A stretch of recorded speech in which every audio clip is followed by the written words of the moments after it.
Hey friends. All right, so it's been a minute since I've been able to get on and do another one of these videos. My family and I we're on vacation, so I've been spending a lot of time preparing for that and, you know, um, getting my affairs in order. But anyway, I wanted to share really quickly uh, and a really, it was an episode, I'm going to say it was an episode that I had when we first got here to the place where we're vacationing. We are in a condo that my in-laws are. They're amazing and let us share some of their timeshare. And all over, they're amazing. Anyway, so we're here at one of their condos, and because we're in a condo, sorry about that, we decide every time that we do this to just buy food while we're here, like buy groceries while we're up here. Um, so when we got here, uh, we there was kind of some dispute about where the children were going to sleep, and one of my kids got really upset, and that made me upset, and it just was this long crappy thing. Anyway, we got over it. It was fine. And then we got to the store. And a little bit about me. And another reason why I mention these episodes and um, share them is because I want those of you who have incidents like this happen to you to know that you're not alone, that somebody understands. If you feel like nobody can, understand what you're going through, that there are people who go through kind of the same thing. And so we can, band together and form that bond with one another. Anyway, so a little bit about me. I have a hard time with change, like even small changes. Something happens in my brain where if change happens, it like pushes out um, all of my rationale and just it's anyway. What happened was we get to the grocery store, and because of the little incident that I had with my kids, I was already kind of struggling a little bit, but I was okay. But we get to the grocery store, and um, there weren't like a particularly large amount of people, but it was in a new place. I was unfamiliar with everything, and the layout of the store was different than what I'm used to. So I kind of felt myself getting a little bit overwhelmed. I can always feel when it's starting, and I can usually get through it, but because I was already kind of having a hard time with the prior incident, it wasn't working. So we get to I can't remember. Remember, I have that little incident where, or that weirdness where I kind of forget stuff. Anyway, um, we went to the lunch meet, and by now it was deep. Like I was really incapable of. I felt I was almost scared. Like just there were carts in the way in the grocery aisles. There were like big giant shelving units of like things that were going to stock, um, like just everywhere. And so I was a little claustrophobic. And then add in the people where there weren't a ton of people, but just adding it in, it was just like I was shutting down. I felt like I could feel myself like crawling in towards myself, and I couldn't deal. Anyway, we get to the lunch meet, and my husband told me to just pick some out. And I kid you not, I looked at all the lunch meat, and I couldn't differentiate between, what was turkey, what was ham, what was bologna, anything. I couldn't, it was just all a mess of options and choices, and it freaked me out. And I was just sitting there holding my phone against my chest and just terrified. And I turned to him and I said, can you help me? Like really quietly. And I am not a quiet person. For those of you who know me pretty well, I'm not quiet. And my husband says, what? And I said, can you please help me?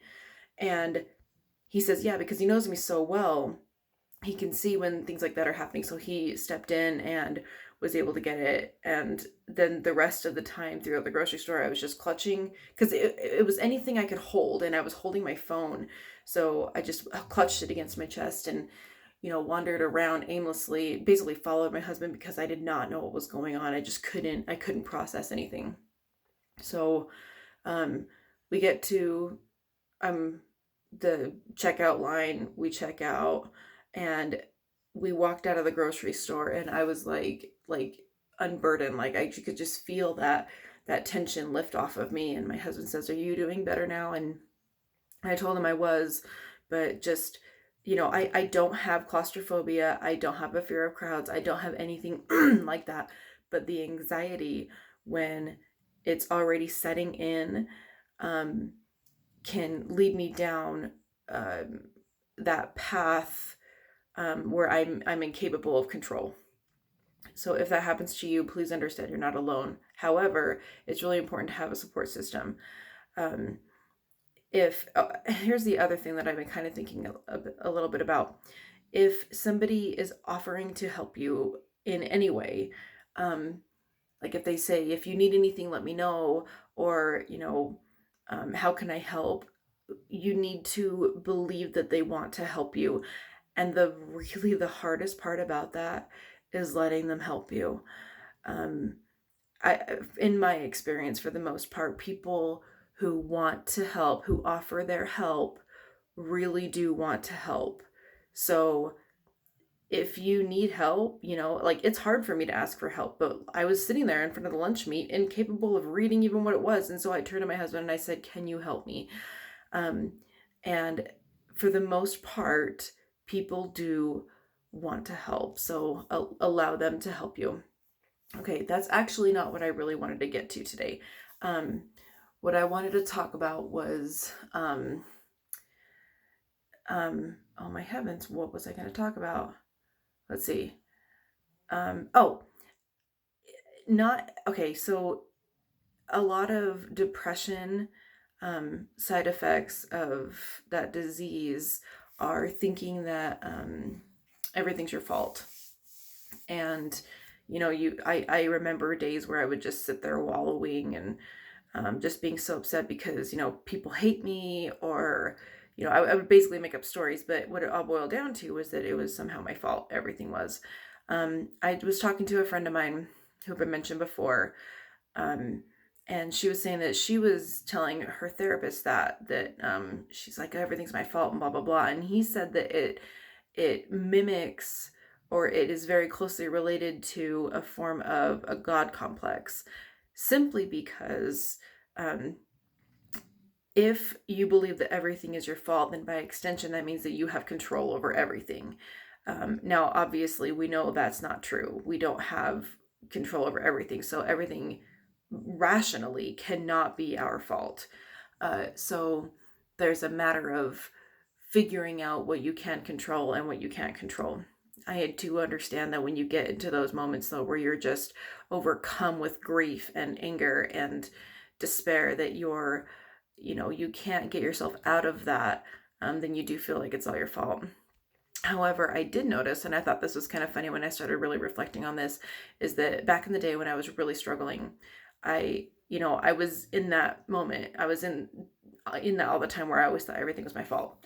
But what I realized was that um, the I don't know if I can attribute it to the anxiety or the depression. Um, Probably, I don't know. Anyway, but what I would also do is never take accountability for anything. So things that I thought, um, like things that I should have owned up to, and things that I should have accepted as actually being at fault for, I would say, well, it's not my fault because this person did this to me, or this person said this to me, or whatever. So simultaneously, I was saying everything's my fault and nothing's my fault. So obviously, those two things can't exist at the same time. But it's that constant battle between depression and anxiety, where they're like almost opposites of each other, duking it out in your brain. So rationalizing comes from um, the healing. So whether you're taking medicine or whatever, I feel like I'm a broken record saying this all the time, but I just think it's so vital that you understand that healing, whether it be through medicine or therapy or, holistic avenues, whatever it may be, that is what helps guide you to rationalization, where you can see yourself heading down that path and stop and think, okay, this has nothing to do with me. This is, whatever. Or if it does have to do with you and it is truly your fault because you have caused some kind of problem, or you are at fault for whatever, that you're not just wallowing the, oh, woe is me, it's all my fault, that you're able to own it and get through it. And whether you need to apologize or, make amends or whatever it may be, that you can do that without it overwhelming you in despair. Okay, so that's really what I wanted to get to for this segment. Subscribe to my channel, please. My channel is Thriving Amidst the Chaos. Like this video, share it out.